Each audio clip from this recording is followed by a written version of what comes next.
Welcome and thank you for everyone's attendance, present and online, for the Equity Committee meeting today, February 3rd, starting at 5:30. If you can review the minutes from our last meeting, that was January 15th, and take a look at it for a moment. And if you have any questions, we can review the questions.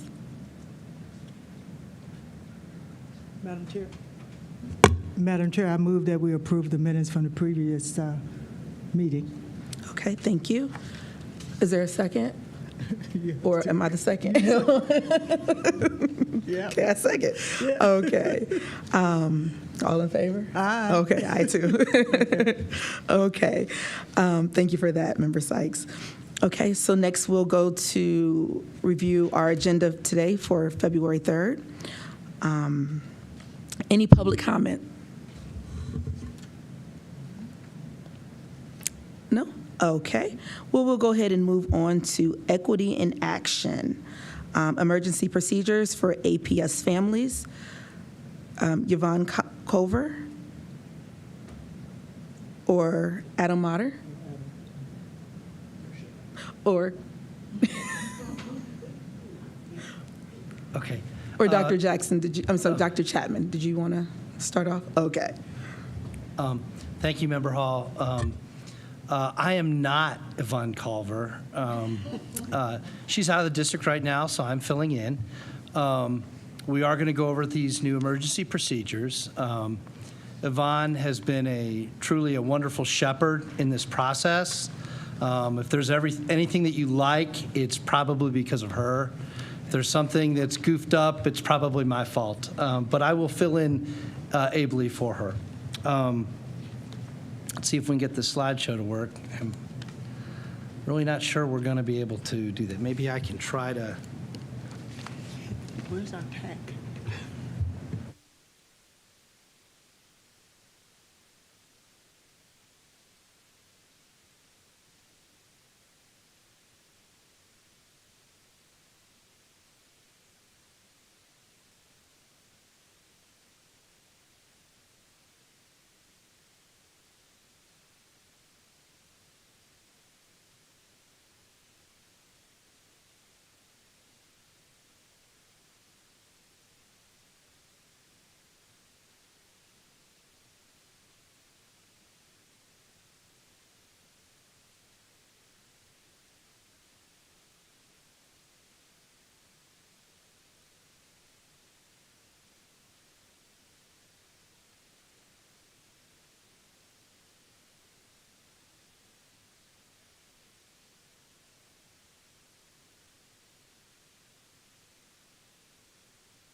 So while we're working to get the slideshow up, do you want to just begin? I think that would be, if that's appropriate. Yes. Okay with you guys? We'd love to. And we have extra copies here, right, if anyone needs them? Extra copies for Okay. Okay. whatever you need. All right, thank you. So this first slide has the 4 cornerstones on it, and we did want to start by showing that these emergency procedures are grounded definitely in the first cornerstone around safety and belonging. And that's really where this is, in addition to cornerstone number 4. There is one big reminder before we get too deep into the slideshow, and it is to note that federal and state policy is evolving rapidly around current federal policy.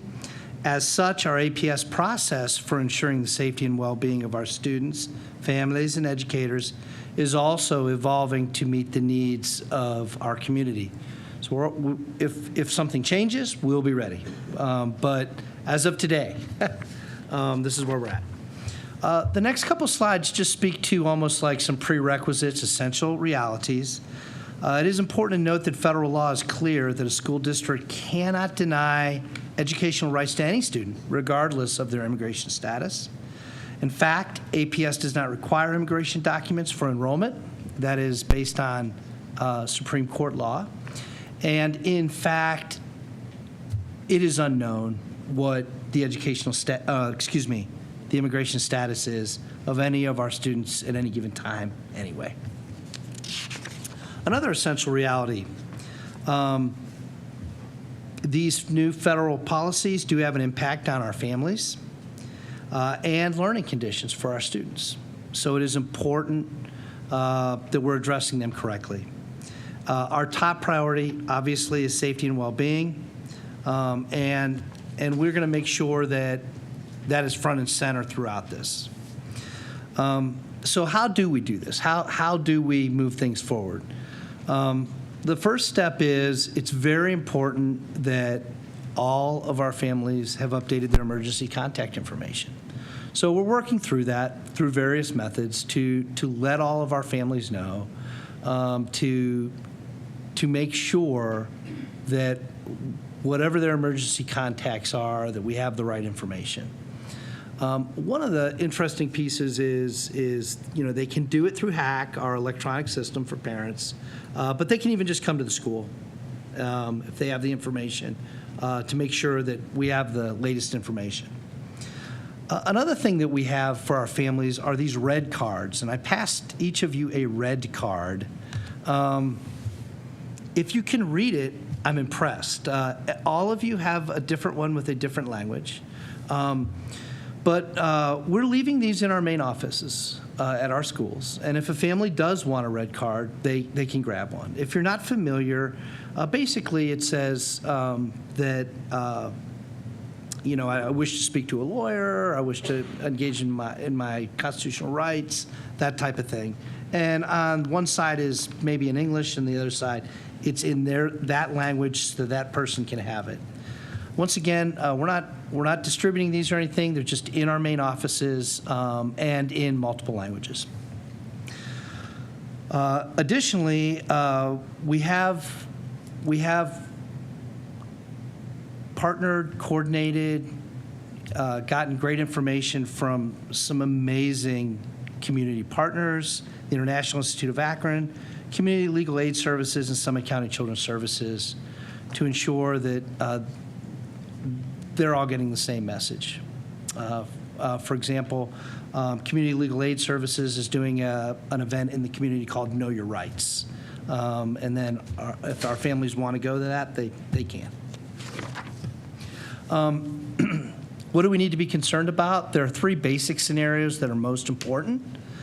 The first one is, as you can see, if a parent or guardian is unavailable. And now you can see why the emergency contact information is so important. By the way, our partners say this is the most likely concern. We have to ensure that our students are safe with their emergency contact, their parent or guardian or emergency contact at all times.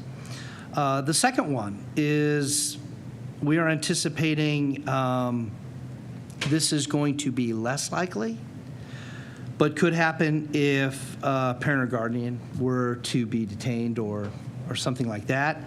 And that is a non-local law enforcement agency would show up at one of our schools. And so we have a process in place for that. And the third one, by the way, our partners have said is a very rare situation.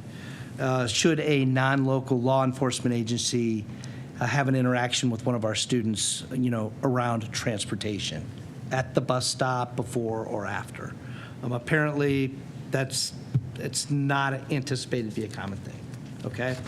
So if we look at each one of these, the first one, again, scenario one being the most anticipated could happen, and like Yvonne likes to say, we'll prepare for everything, and hopefully this will not be an issue for us at all, but we will be prepared if it does. If the parent or guardian is unavailable, we do have a process in place to reach the parent or guardian first, activate their emergency contact, And then our supervisors will release to emergency contacts and/or coordinate with the local agencies to ensure the safety of the student. By the way, our principals do this. A student is at school, they missed the bus or something, they have to try to reach a parent or guardian, maybe reach out to emergency contact. We've made sure that process is tight and in place for scenario 1, okay? The next one, if not a local law enforcement does show up at an APS school, we have a process now, and the process is they come in, we're going to put them in a secure place in the main office or adjacent, and then we're going to identify their credentials while immediately notifying their principal supervisor and our safety team. And then that'll also be in concert with our legal advice. So if a non-local law enforcement group shows up, we have that process very tight. They would be staying in that office or office adjacent space, and we'd be getting our legal guidance correct, which is essentially ensuring that they have the proper warrants signed by a judge, et cetera, for whatever it is they need. So that is, again, that we think is less likely than the first scenario, but we are ready for that scenario as well. By the way, the third scenario, again, very unlikely to happen. Bus drivers would then notify their supervisor, and connect with the principal, again, who will reach out to the supervisor, and then we would just follow the protocols like we would in the second scenario. But again, those are the three sort of scenarios that could happen. It should be noted that this really is for all emergencies to make sure our process is tight for these types of emergencies.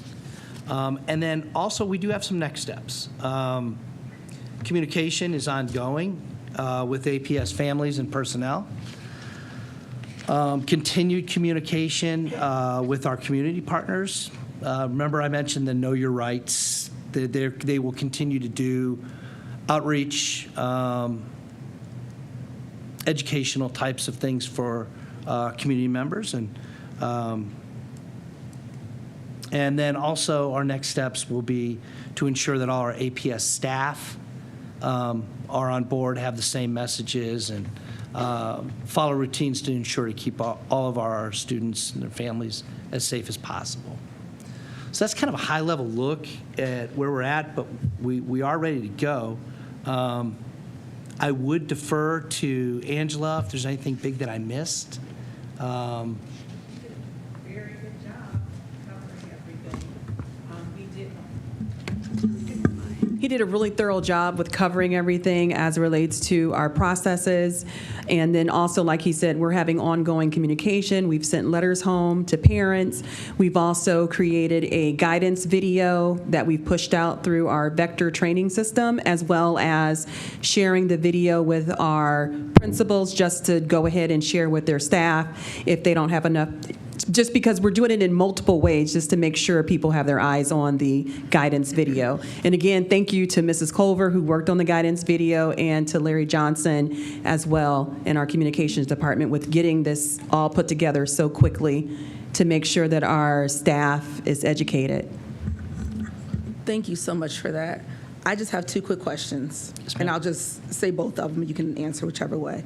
One question is, what steps have we taken if a child is picked up at a bus stop or at the Metro Transit? How is the school notified through that? Is that something where we are telling other students if something happens, call the school, like as a community, right? We all look out for one another. So I want to know about that. And then the second question is, we're bringing the non-local law enforcement into the office, right? So now they're past the secure doors. Now they're in the office. What's stopping them from leaving the office to go into the hallway, or just randomly, right? A child is going to the bathroom and they're going to a class and they see that child, right? And they're like, oh, and just walk on out and get them. What are we doing to protect that child in our building once we let me say it correct, the non-local law enforcement pass the gate, right? So one of the things that we're doing with our government agencies that may enter the building is we're going to treat them like any other visitor. They are going to need to sign in to our Raptor system, and we're hoping that they would be compliant with what the administrator is asking them to do. But if not, that they do have Alan Jones on speed dial, as well as Mr. Don Good here on speed dial to come and assist if necessary. But one thing that we are not going to do is we're not going to put our administrators in a place where they would end up getting themselves in trouble with the law. But I think that's why it's important that we're communicating with the principal supervisors and then our safety team director, so that we can act accordingly if something were to happen where they're not being compliant with our requests when they enter our building. But we are hopeful that if something were like this were to happen, that they're going to be compliant with what the administrator is asking them to do. And like Adam said, just talking with some of the immigration agencies as well as some of legal teams, they're saying that this is least likely to happen, but it is important that we're prepared if it does. Yes. Member Hall, that was a great question about the Metro. We're going to have to get back to you on that. Okay. That's a fantastic thought. And we do have a safety team member that is housed at Metro in the morning when our students are leaving to go to school, and then also he is there during dismissal hours. And so we have him there for 4 hours out of the day. And so he would be also someone that's communicating with Mr. Jones and Mr. Good. And in this intake process that we described to you, I don't have a crystal ball, so I don't know exactly what's going to happen. But we've heard that a non-local government law enforcement group that comes in, when they come in, they're going to have a warrant. They're not going to come without it, signed by a judge, ready to go. They also are going to be very motivated to follow our procedures that we do with everybody, and wait in the office or office adjacent area, away from any distractions, to move the reason for them being there, to move that process forward. So we feel fairly confident that that's what's going to happen. And just so you know, so I can brag on Yvonne a little bit. This team that she put together, a lot of great APS folks have been on it and helped support it. One of the things we did was actually look at the processes for Cleveland, New York, and Chicago. And that is a similar process as well. So we feel like it's calibrated pretty well for that part of the question. Okay. Thank you. Any more questions from board members? Madam Chair, I don't have a question. I just wanted to say to the staff and superintendent, it's great that you're on top of this.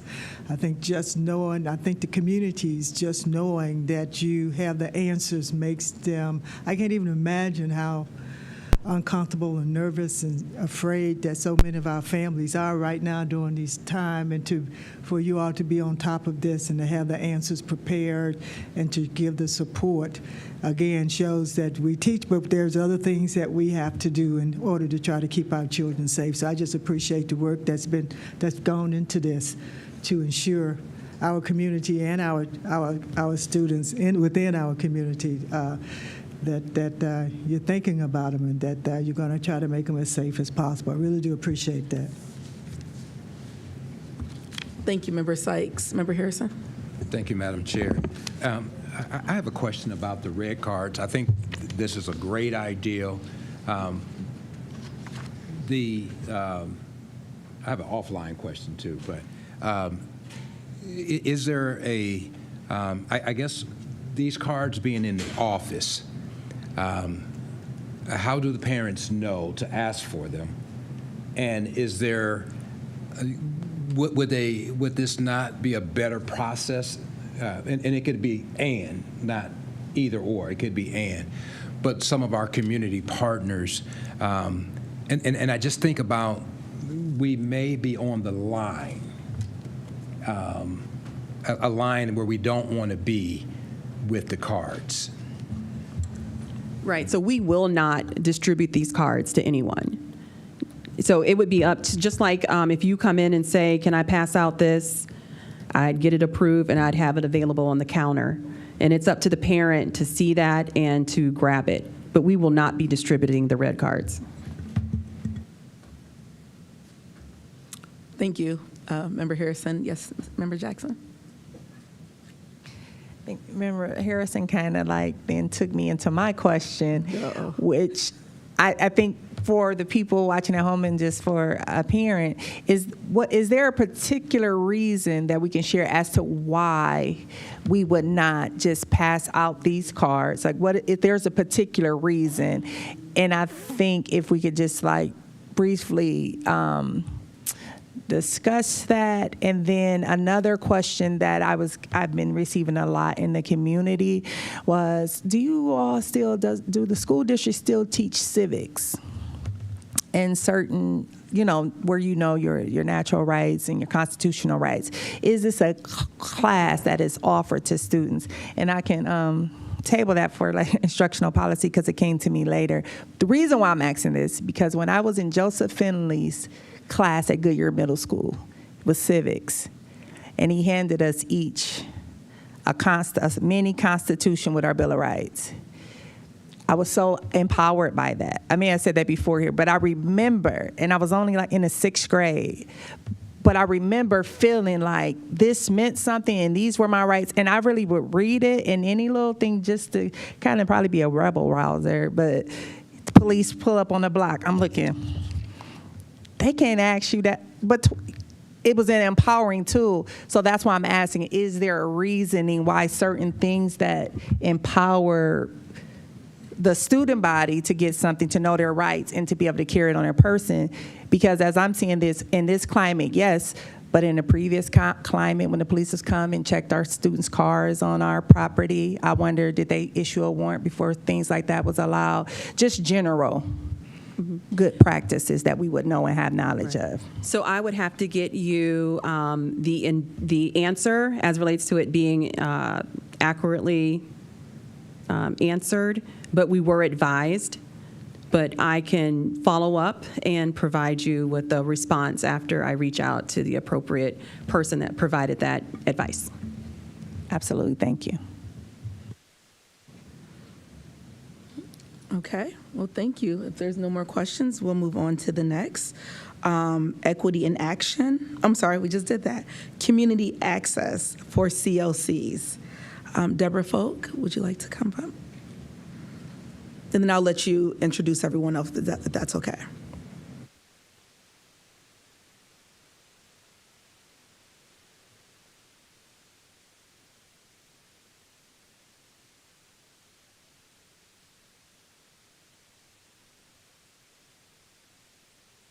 Thank you. Good evening. This is a follow-up to an original presentation that was provided to the board in November regarding facility usage, and I'd like to empower our team to introduce themselves in order to do this particular presentation and follow-up.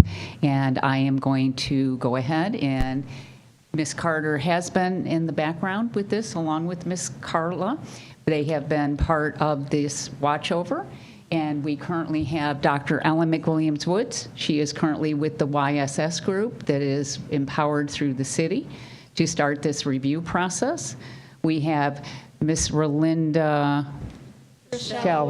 I never say her first name right. I am so sorry. She is with the mayor's office at the city.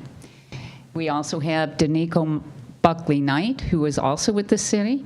And to my left is Mr. Jeff Incorbia. He is the recreational supervisor for the city of Akron, and he helps schedule the buildings. So we'd like to start our presentation. Danico?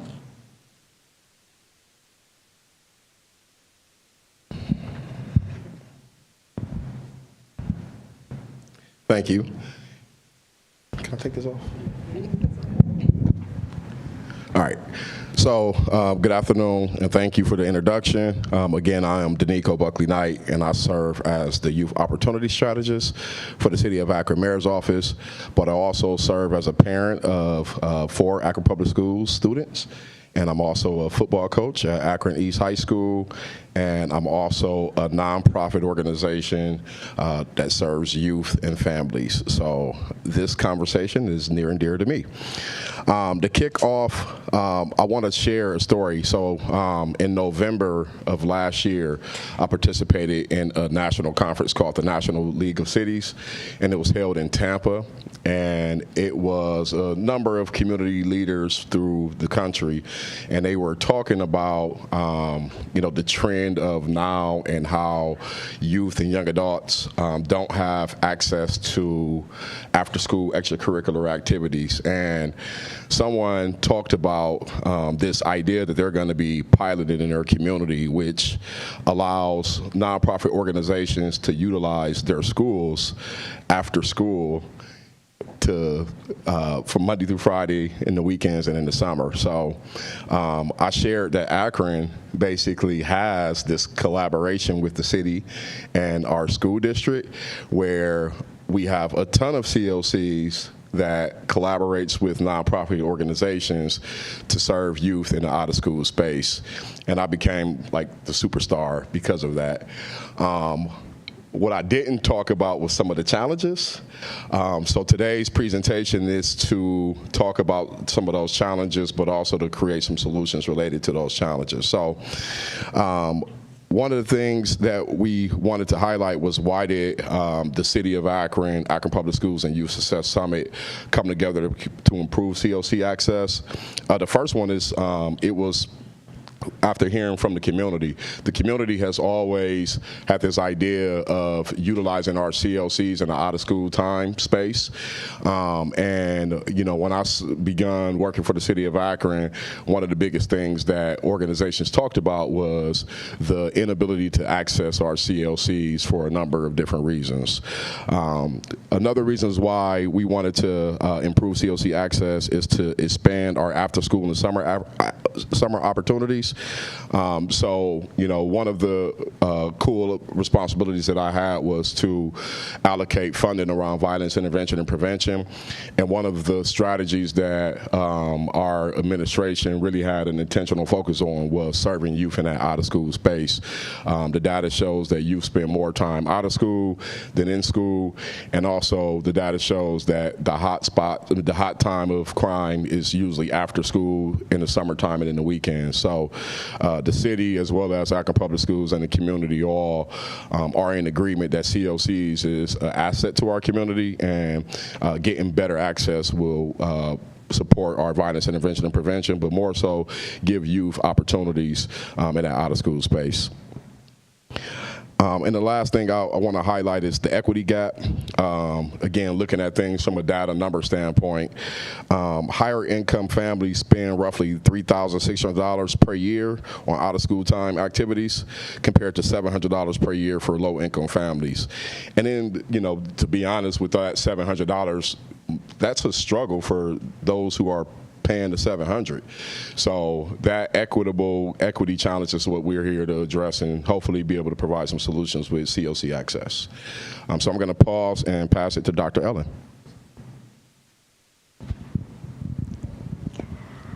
Good evening.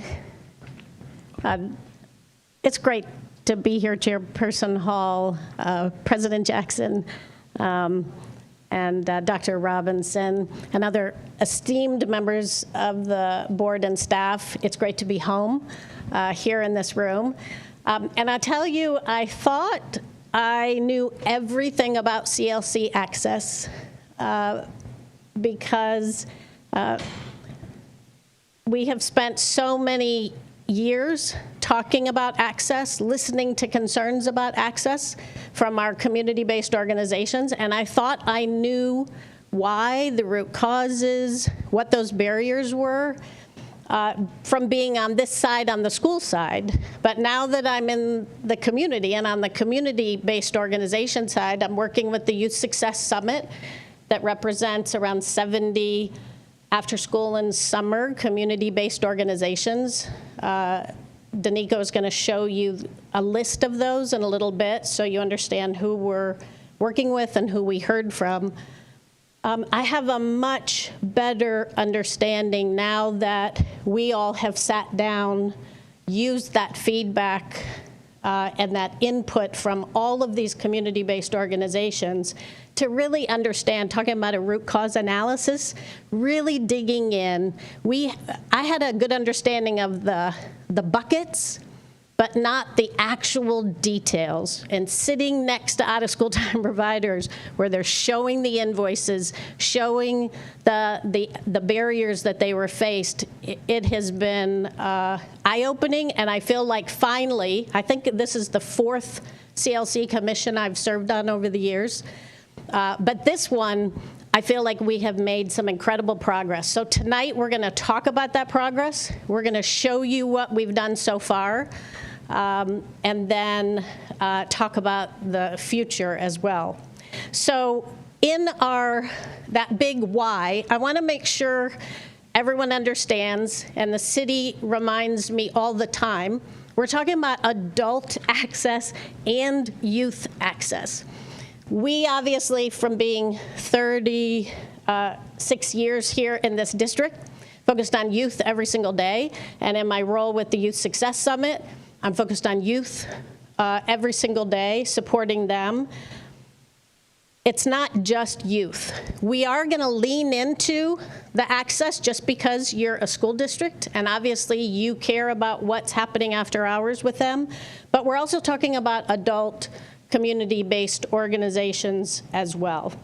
So when you look at I want to just share and showcase some very, very recent, within the past month, data just on some access issues with our youth here in this community. So there is an all students chart that says age, summer OST programs in the PowerPoint. And what this chart shows is the age distribution of our Youth Success Summit members. So that's all of those 70-plus organizations, who they serve in the summertime. And it's 6,848 students, and that's including Akron Public Schools students. But you can see that in elementary, we serve a lot of kids, and there's a pretty significant drop-off for middle school and high school. So that is a gap that we see in enhancing and making sure that we eliminate barriers in CLCs. We can target that middle school and high school age group to make sure that we're creating equity in terms of delivery and opportunities for middle school and high school students. The next slide that's labeled equity and participation for sports, and that has a high school, it's for high school. This is across the county. This is from the Summit County Public Health. They just released their Youth Risk Behavior Survey results. And it shows the gap between all of the youth across Summit County and our Akron youth. And you can see that the gap starts with, in 2013, the survey comes out every 5 years, and it gets bigger and bigger as we go from 2013 to 2018 to 2023. So we are going in the opposite direction as we want, with our high school youth participating in sports. The Youth Success Summit, one of our sectors is all of the sports organizations that provide sports. Chairperson Hall serves on our visioning team for that is really doing some good work for the future of our sports. The next chart shows middle school. Basically, we just haven't really moved in terms of the gap for middle school youth. So we have kind of continued chronic equity issues with middle school participation. And then lastly, the next chart shows, this is a snapshot from the Summit County Public Health Report that talks about mental health. There were some positive gains in the youth risk behavior survey. For example, there was a decreased suicide attempts, but there were increases in depressive symptoms, increases especially for LGBTQ youth. There's some serious, very significant concerns and gaps there. So the overarching, which you're not surprised, the mental health concerns where after school and summer programming can help address that. The next slide is our current usage of our community learning centers. And our buildings are very, very busy. We have 24,227 events that the city manages in the evenings and that you all manage up until 5 o'clock. There are a lot. And we're today going to focus on what are those community organizations telling us, that yellow highlight of the 4,371 community events that happened in 2024, fiscal year 2024 in our schools. So I'm going to turn it over to Rochelle, who's going to give you an update from the city.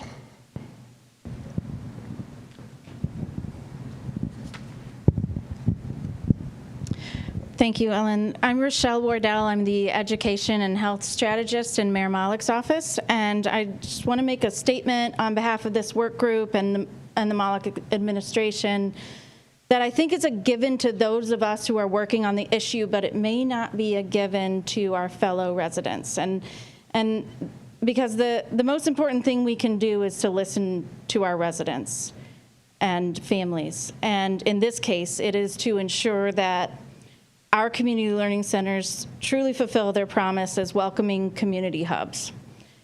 As Ellen alluded, this current group has made more progress on this issue than any other in the years I've worked in this community. Many have talked about it, and this group is putting things into action.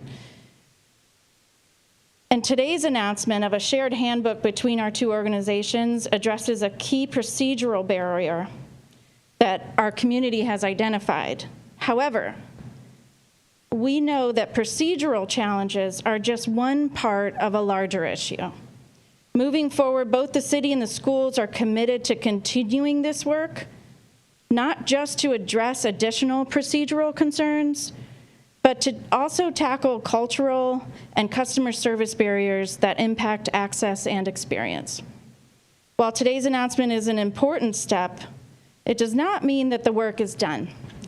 We're committed to both celebrate the steps along the way and also to make the changes that are needed to make our community learning centers truly accessible and welcoming for all. And I think I'm going back to Danico for more details.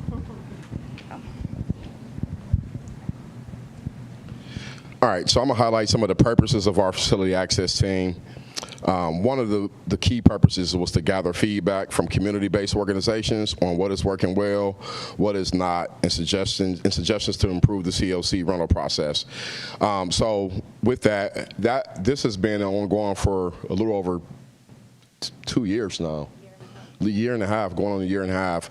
One of the things I would like to highlight, though, as it relates to gathering feedback was there was always this approach of gathering feedback from the initial jump of the building of our Youth Success Summit. The feedback was heavy on our arts and enrichment programs, so our traditional programs that serve our youth and our after school, like the YMCAs and the Boys and Girls Clubs, et cetera. And then there was a focus on like our college and career service providers providing organizations. One of the things that we really wanted to get input from was our sports and wellness serving organizations in the nonprofit space. So we wanted to pause and give them their own space. So beginning this summer, we had our first meeting after hearing from a number of community organizations in the sports and wellness, and we are now meeting with this group on a monthly basis at House 330.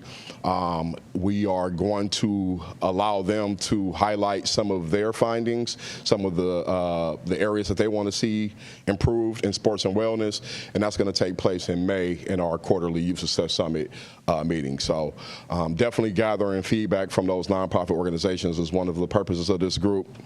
Another purpose was to use the feedback to examine our current process and then identify steps to eliminate barriers and expand access, particularly for those out-of-school time providers serving our youth. And then the last area of purpose was to revise our handbook, the facilities handbook, to be more transparent and clear to the community.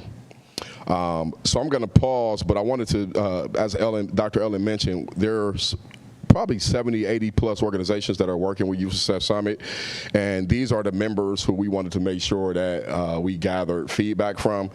So I'll give you guys a few seconds just to kind of look at the list of organizations that we have talked to about joining Youth Success Summit, but also gathering feedback from those organizations.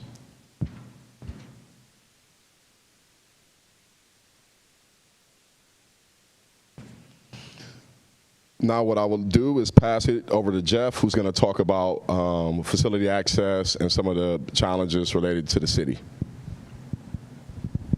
Thank you, Danico. Good evening. Again, my name is Jeff Incorvia. I am the Akron side of the CLCs, helps schedule and get the groups in and out of the buildings as they are requesting them. So a lot of the things that we have heard was some of the major barriers and issues that a lot of these groups and organizations, individuals have had. Some of them are support the reservation process, miscommunication, canceling of events, lack of direct contact with a person. So that's where I come in. I am the person that everybody goes to. I am the person that they will talk to, they will email, that they will call on the phone. I handle everything in the CLC Monday through Friday after 5 o'clock till 10 o'clock and Saturdays and Sundays. So I'm the face behind the screen, the phone, and we have made sure that they just deal with me. If there's something that I cannot do or cannot help them with, I lean heavily on Deborah back here. She has been fantastic. So reservations in the past, if you guys ever dealt with reservations, a lot of stuff was done with the paper and a lot of paper trail, and it'll take 2, 3, 4, 5, 6 weeks to get this information back to people and approved. So one of the things that we have done, APS has done and gave me access to, is the FMX scheduling system, which has been great because pushing a pencil and paper is outdated, and sending it over and trying to get it taken care of and looked at and approved takes a lot of time, and things get misplaced. The FMX scheduler, I can get an approval anywhere from 30 minutes has been the fastest, or even immediately. It has never taken anything more than 24 hours to get an approved on, which makes the communication and information back to the community and the people who are looking for reservations that much more easy, and gives them some ability to be confident that, hey, now I can move forward with my planning, get my promotions out, get my information, get my meetings set up, and move forward that way. So that's one less thing they have to worry about. Another thing was people said there's a lack of availability of CLCs. I can tell you there's 18 people on my staff. If we could make it happen, we make it happen. Even if it's the same night, that makes it very difficult because then I have to scramble for staff, but sometimes we do make that happen. So some of the things we have to take in consideration is make sure everybody has all the proper paperwork, the site is available and there's staff available to make it happen. And my department has grown from 4 when I started 5 years ago up to 18, and we're continuing to grow to make it more accessible for the people in the community to use. The lack of transparency, I think with putting everything on our websites, with APS and the city, make it very easy for people to get to and see all the information. They can read it. And to contact people, contact for APS is Deborah, contact for the city is through me. Makes it much easier. I can tell from when we implemented it, I don't know, what are you, a few months ago, maybe 6 months ago, the traffic across my email and phone has picked up 4 times than it was before. So that's very, very positive. One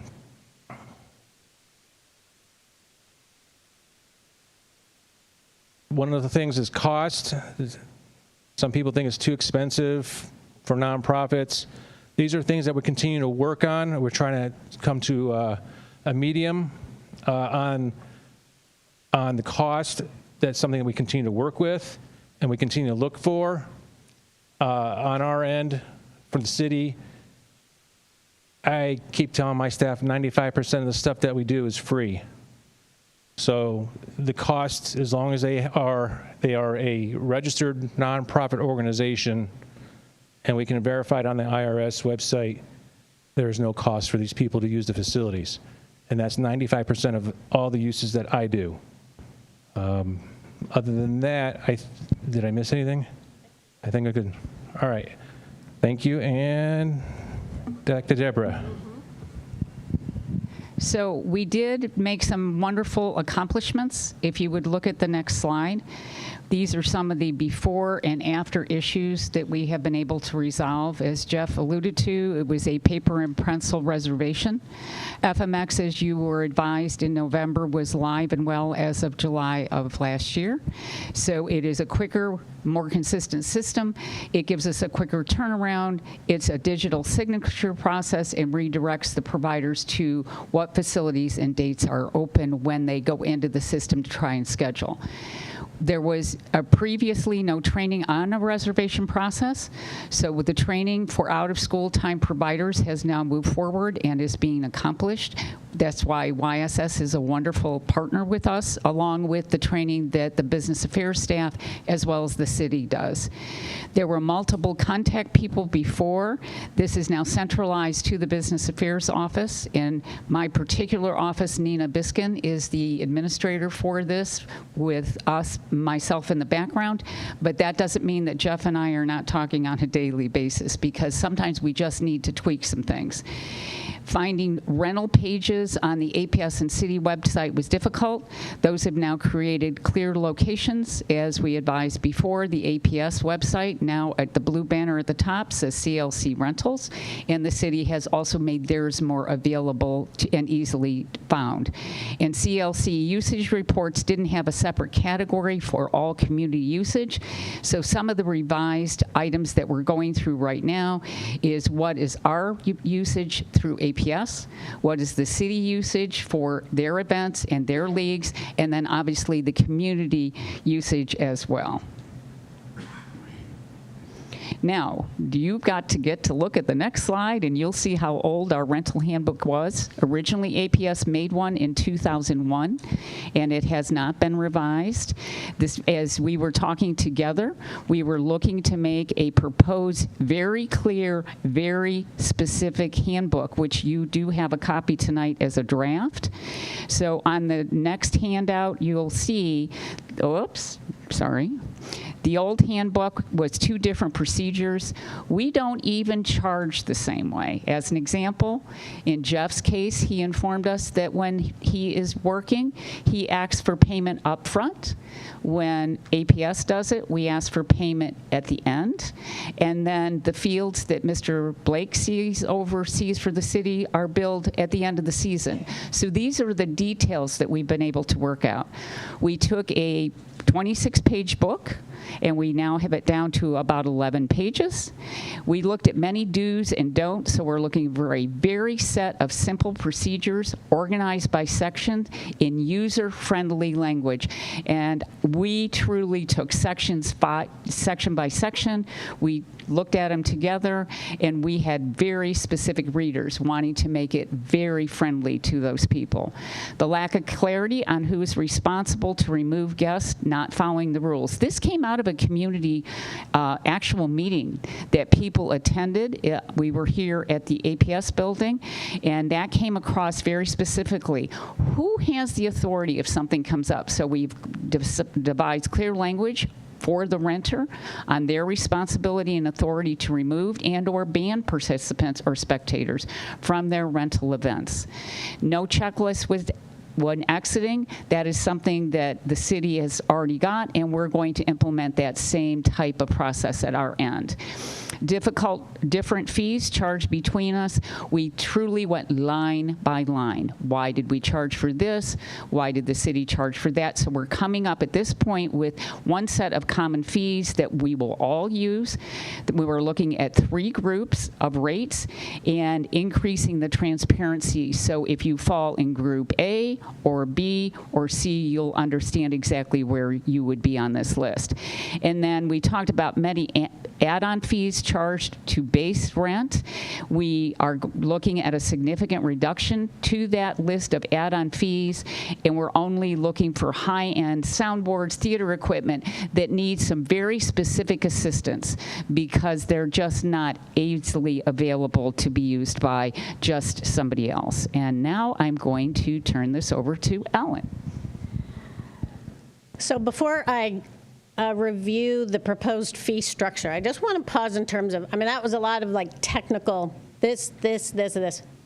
But from my lens, from Carla's lens, Angela's lens, who's been around, who saw this previously as we've continued to meet, I mean, these are huge, significant. No wonder the community was so confused because we had different rules, different procedures, different everything between APS and the city. This is the first time we have ever in the history of our CLCs had a common handbook that we're all agreeing to with one set of rules, one set of procedures. And our next meeting, we wanted to get to this point of handbook process procedures first, show you the structure of the fees, and then we've already asked Ms. Sibley here if we can come back Carla Chapman, next time to come, sorry, that was an old Miss Chapman, to come back to next time, hopefully, or the time after, depending on Madam Chairperson, your desire. But we will be ready to show you the fees. To say we wanted to get through the process, procedures, the handbook, the structure, and then we'll come back with the actual numbers to show that we have accomplished that with commonality between APS and the city. So let me review this fee structure. This is so before we had many different ways that you could get charged and a lot of inconsistencies. And we had a lot of, I will say, as a former APS, backdoor ways to get free or not or to be charged extras. So now we will have 3 groups is what we're proposing. And then we'll bring you the actual charges next time. So Group A, the base rate is waived. So APS and city events have always not been charged. Obviously, you don't charge yourself. In the city, if the mayor has an event or something that he needs it for, then it's not charged. Then youth serving nonprofits, kind of prioritizing the youth serving, which is all of the after-school and summer organizations that you saw on that list would get it free. That is not what was happening in the past. It was free for the city, but not for APS. We had different fee structures and different rates. So now we're moving all of the youth serving to free, okay? And that obviously because we want our youth engaged in incredible programs and advancing in their skill set. And then organizations with a program-related partnership agreement with APS or the city, like our Minority Behavioral Health, who is in the schools already, when they do after-school programming, they're not charged additional for that. So all of that would be Group A. Group B, in the middle, is basically all other nonprofits that are not included in Group A, which can be adult-serving nonprofits, where before there were higher rates and kind of this disparity in rates. We will have one set of reduced rates because they're still nonprofit. We still want to incentivize the use in our CLCs, but that will be at a reduced rate. And then the final Group C is for basically anybody else who's not in A and B, which gets to the private, for-profit groups that want to use it. We also, and this has been consistent, if a nonprofit is raising funds at an event, so they're big fundraiser events where they're raising money, we have historically also charged them when they're raising money, okay, at the actual event, or they're charging admission to come into the event, so they're recouping money at that event. We kept them in Group C. And that rate is going to be a compromise between the city and APS that we'll bring to you for consideration, because in the past there's been pretty kind of big gulfs between what APS was charging and what the city was charging. So that is the structure. And then the last thing that I will mention before questions is that as Rochelle said, we are not, this is just a major progress step, but our work is not done. We have an action plan that has, here's what's next. And those are the fees that I've already mentioned, coming back to you in a very short order, as long as the structure of 3 groups feels right for all of you. We'll now plug the rates in and come back to you with recommendations. Insurance is a hot topic. We have met with insurance experts the past year and a half. Deborah and I have come up with some potential proposals on what we could do with that. We will continue to need to work on that. We wanted to get this step first. That is every option appears to have a lot of money attached to it for insurance, but we want to bring those to you to say, here's what the insurance companies have said we can do to try to make sure that nonprofits don't have that barrier. The Youth Success Summit is also committed to supporting nonprofits to make sure if they don't have insurance for their programming, they should anyway, because they're putting themselves at risk when you're working with children. So we're working with them no matter what. At least the youth-serving organizations will have insurance and be in a good place. The community centers, it's also important to know they do not require insurance when you're for organizations to go into community centers. So we do have an option for our residents anyway. And then restroom access is an issue that came up at Mrs. Harper's. She's had some convenings, and we've had some great discussions with about sports, and that's become an issue, so we will tackle that. And then staffing community use rentals, just looking at right now the city supervises the elementary and middle schools, and Akron Public Schools supervises high schools in the evenings, and we would love to figure out a way to get more supervision to get the high schools more accessible. And that will be next. Thank you so much for this presentation, and I'll hold my question about the insurance because you said you'll come back later for that. Yes. So I do appreciate it. You know, Dr. Ellen, it looks different now being on the other side, right? You know, when you're sitting here and making all the decisions, we don't really listen to the community because we're making those decisions. Yeah. Now you're on the other side, and you're like, man, had I known or really heard, not saying you didn't Gone listen, to the but next had you level. heard what Right, the right. community was saying, Right. things would have looked different a while ago. So thank you for Yeah. just stepping up and not just letting yourself retire. Yeah. You still went to work. So I appreciate that. I want to give a shout out to Jerome Moss at Yes. Guys and Gals, Yes. who he is the one who sat with me for hours going through all of his journey to really deeply understand the process. So I want to give him a shout out for Yes, doing that yes. for me. Yes, definitely. And just not to belabor, I use Carla's word, the city is doing a good job. APS is doing a good job. So thank you for just even having a handbook. I know at one present time I was trying to schedule an APS facility, and I scheduled it, and I didn't get any feedback. It was just blank. So I'm just sitting here. But then I picked up the phone the next day and called and said, hey, you approved? Well, how will I know? I didn't get an email, anything. So, Yeah. and that was before the 6 months. So just thank you all for listening to our community. Again, we do need to do better on that insurance. Because if you're not a homeowner, you can't just take out insurance on just anything. So Yeah. once we get to that point, I think it will be well received from the community. So thank you all for that. Thank you. Any other questions from board members?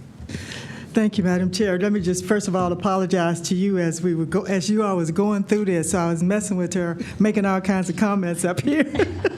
And I said, Dr. McWilliams-Woods, you indicated that the community was not very happy with this whole process. I said, to be exact, they were pissed off because That's a good quote. because they are, as you seen on that side what was happening, they were telling us as board members on a daily basis what Yeah. they were feeling, Yeah. what they were seeing, and they knew that this process was not one that was being handled in a way that they thought was fair. Yeah. So as the chair says, we do appreciate you doing that. And then, Ms. Incorvia, you mentioned that quite a few of the items that we're doing here are free, and just to make that correction, no, that's what their tax dollars are doing on their behalf. That's why they pay taxes. So that's their tax dollars at work. So that's what we want to Nice. say. Their tax dollars are at work, which is Very nice. which make our citizens feel really good when they see where their tax dollars are actually going.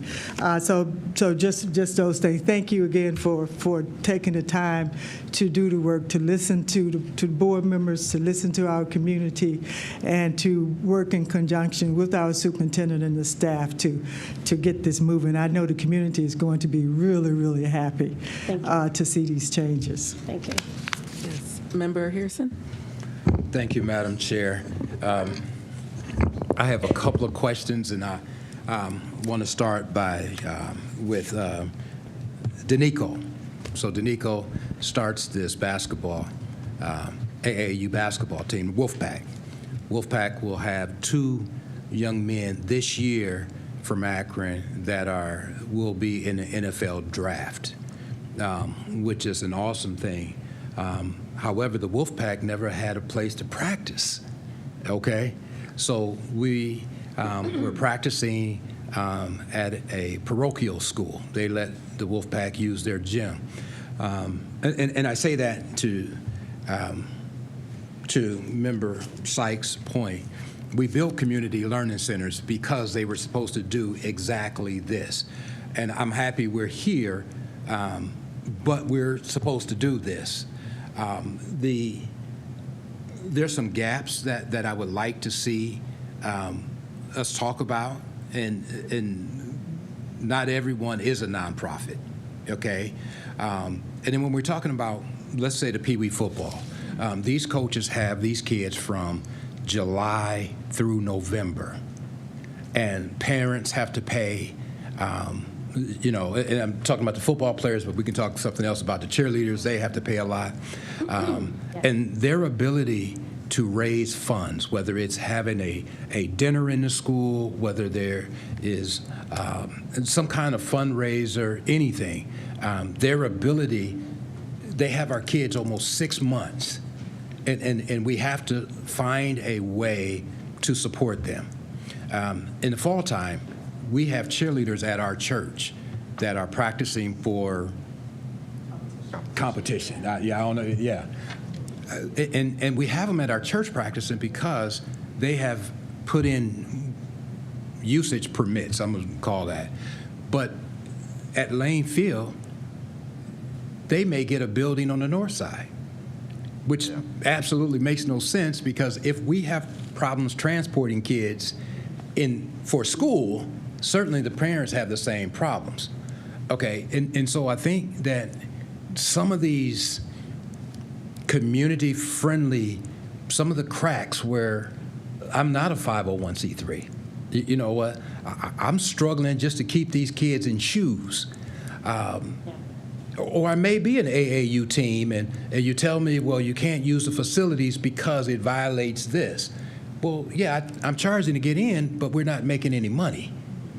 You know, and so I would like us to really look at some of these things and say, you know, how can we come into those spaces? Group A, when I was looking at this, it almost like you're driving people to be part of YSS. And I don't think that the CLCs are about you have to belong to this, rather than you're a member of the community and we built this and the tax dollars says that they're open for everyone. So I don't know if that was a question or a comment, but I just want to say my frustration has been, and you guys know that's how I started coming down to board meetings, is because we could not get into these buildings. And so I just want to say, if we could take a look at some of those things that may not be in writing, but there's some people who don't belong to YSS that need to be heard. So I think there's some gaps, and I thank you for the work that you've done. I thank you that we're finally here to say how can we support the community better, but just knowing there's more work to be done. And the buildings have, what, 20 years? We've been here 20 years? When did we start building CLCs? 2003, okay. And so we're at 2025, and I want to be a part of opening the buildings up to people.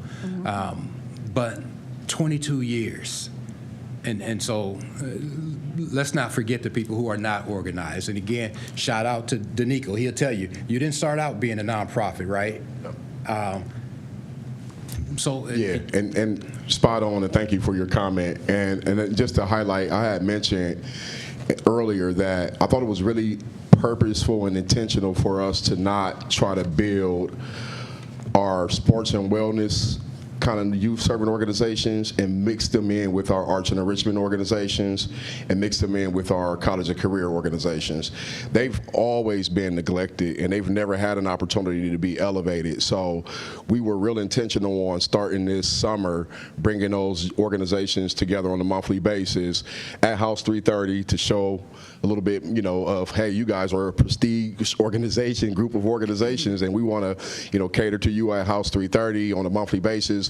But more so, in May, they're going to be reporting out kind of what they've been working on since last summer, what they want to see, Youth Success Summit, the city of Akron, the county, the school district, nonprofit, philanthropy groups. I mean, it's a little bit of everything in our sports and wellness space, because they have always kind of been the stepchild. And you're right, a lot of our nonprofit organizations in the sports and wellness, that's one thing, but there are some groups that don't understand how to do nonprofit. They don't know how to establish a nonprofit, but they do amazing work. So it's something that this group definitely has to be mindful of, because we do want to support all of the communities, you know, with this endeavor. Thank you for that. And then, Board Member Harrison, to your point, I think that was a question and a comment, right? And me being a part of this group, these are questions that I do ask, because, you know, I do hear from the community members saying that the cheerleaders only get 10 days, and then they have to go and find somewhere else as they're getting ready for competition. Now we're in October, November, and it's freezing outside. And if they're not able to go into the CLCs, because now there's a cost after their 10 days, now they go to churches and other places.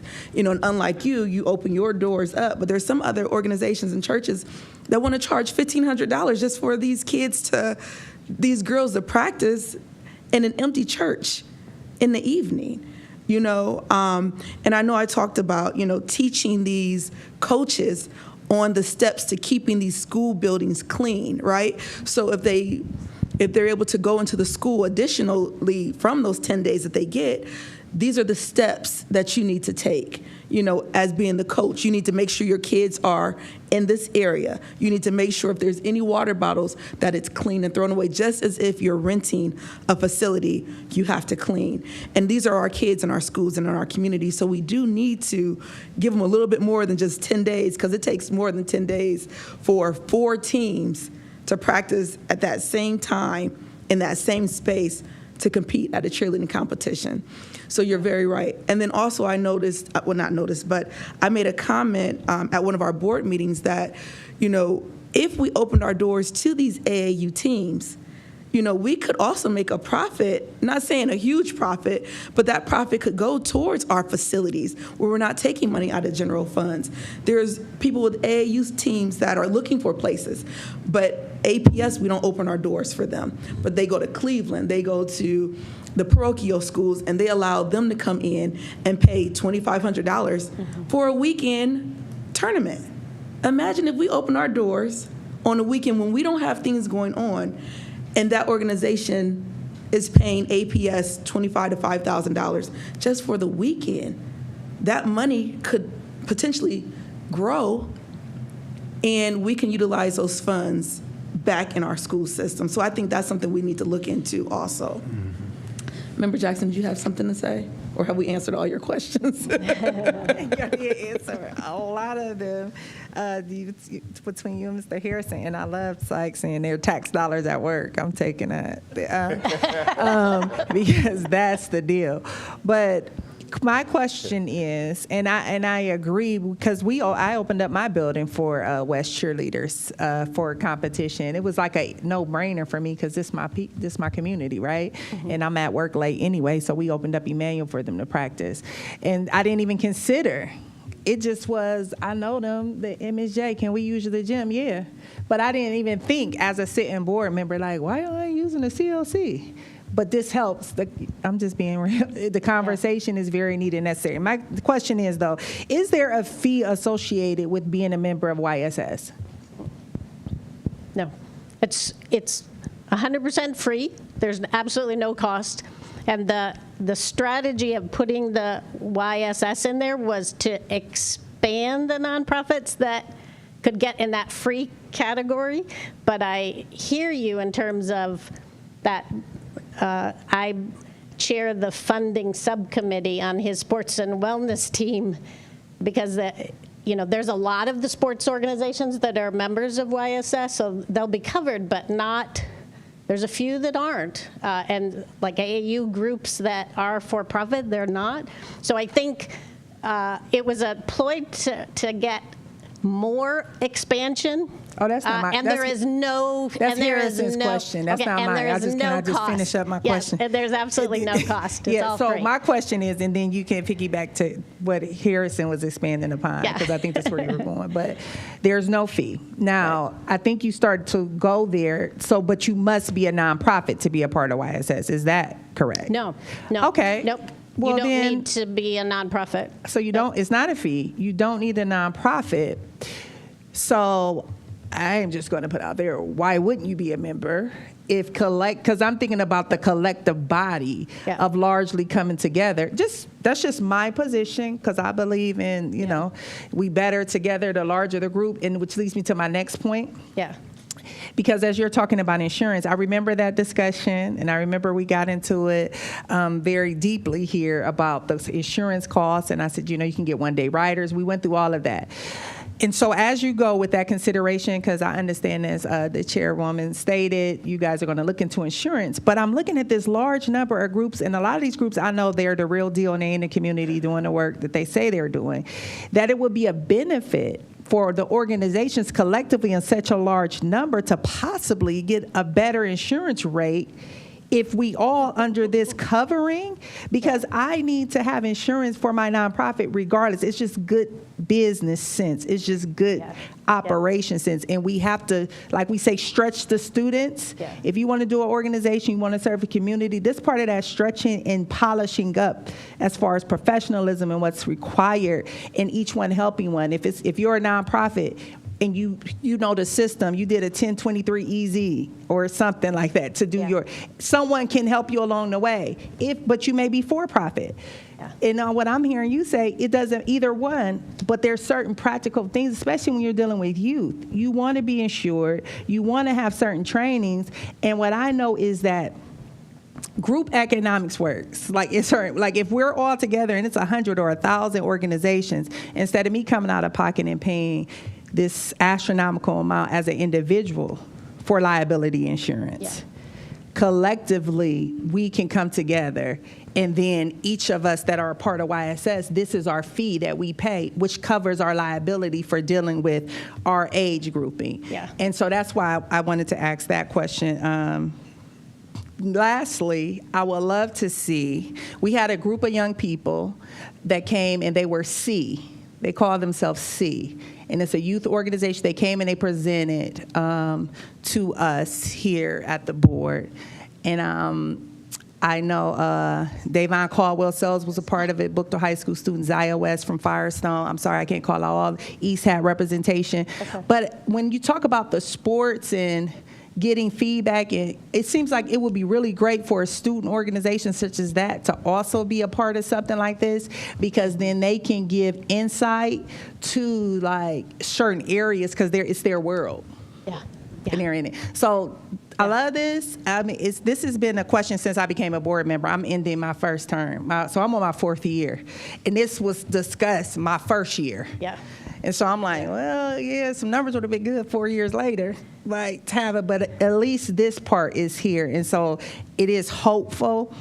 Yeah. But and so I'm excited about that. And again, as everyone said, thank you. And again, people's tax dollars Yeah. are at work. Yeah, it is. I'm It taking is. that. I'm running with it. It is.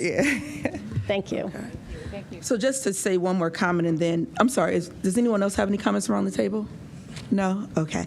Just to say one more thing, with this organization, I will just say it's bringing all the nonprofits to the table, right? So we have someone from, and I say we because I do serve on the group. Danico tends to throw me in anything and everything. But we do have different nonprofits. You have coaches, you have people from APS, city people, coaches. So they are all at the table, and we are all discussing the issues, right, in different committees and bringing things to light. So I just want to say thank you again, because I feel like we are being heard. You know, it's tons of meetings and things like that, and sometimes you feel like you leave and you're like, what just happened? Yeah. But this is proof that you are hearing and, you know, what people are saying. So thank you so much for coming. We Thank look you. forward to Thank you you. coming back to talk about the numbers and the insurance, maybe in May, when everything is kind of together. So thank you so much. Is there any other We'll probably be comments? ready for the fees sooner, like Okay. even next month, and then the insurance maybe a few months after that. Okay, So if we well, we'll could look forward stage to it you that in way, that in would March. be great. Okay. Thank you. you all so very much. We are a little past time, so we can table some of this, but I guess we can, Carla, were you going to discuss the board actions? Was that part of your? So thank you, Member Hall. You may have noticed that the agenda has been adapted based on feedback from board members at our last committee meeting, and board actions was one of the sections that was requested by Dr. Molnar. And so what I've added there is that there will be a need to connect with the Legal, Contracts, and Policy Committee around the racial equity policy. 2260. And, you know, just another reminder that the board's equity committee was established as a result of that policy. And while the superintendent appoints the chief diversity officer, the title itself is in the policy. And so there are some things that I would request that the board take into consideration moving forward in your future meetings. Okay, and thank you for that. And I also know that we do need to have a conversation maybe at the next meeting of a name change of this committee. You know, we want to make sure that we're following the laws and that we're not getting deemed for anything per our new administration. So we definitely want to look into maybe a new name and things like that. But if there is anything else, would we be able? Are you okay with us tabling the other two items? Okay. So we'll table the local, state, and federal equity considerations, and also future equity. Never mind. Yes. Member Hall. Yes, I'm sorry. Just I would say that, it's really important to keep our eyes on the executive orders, Senate Bill 1. We don't have to discuss, but it is very important to keep our eyes on those things. Thank you. Yes. Thank you, President. I'm sorry. Just the I chair. said President Hall. Chair Hall. I am in discussion with legal. I have been around all of this. The issue is because we have not gotten mandates from the federal government or the state. Now, I've spoken with people that I know in Washington around a lot of the DEI stuff. But there is still nothing that has been concretely put out to to states and school districts, but I am in discussion with them around all of the work all the DEI work and just the whole process. So as soon as I get something, then I can share that at that time. Thank you so much. But we are working. We knew that this was a possibility, and then when it became a reality, then I kind of began to start moving on some of the stuff. So, yeah. Thank you. Did you have a comment, Ms. Carter? Okay. Madam Chair? Yes. Yeah, let me just say that, there has been some legislation actually introduced to change names of DEI staff and responsibilities in Columbus. There has been legislation that has been passed. And this is going to be very fluid, and it's going to move quickly. As the superintendent said, we hear a lot of coming out of Washington. Nothing has happened officially, but it's going to move very, very quickly. So I appreciate us. As Dr. Chapman said, we want to stay on top of this one for sure. But I would just move that action, Madam Chair, to as you suggested. I would just move that we do table these items for our next Equity Committee meeting agenda. And I suppose that if something happens quickly, that we maybe would have to meet a little sooner than what we anticipate. But for now, that these items will go on our next agenda, our next scheduled meeting. Okay. So that would be my motion. I guess I second that motion. Did you have another third comment? member's not here. Yeah. Okay. Yeah. All right. Well, thank you all so very much. Our next equity committee meeting will be held on March 3rd at 5:30 after our student achievement committee meeting. So again, thank you everyone for coming today, and have a wonderful evening. Yeah. So.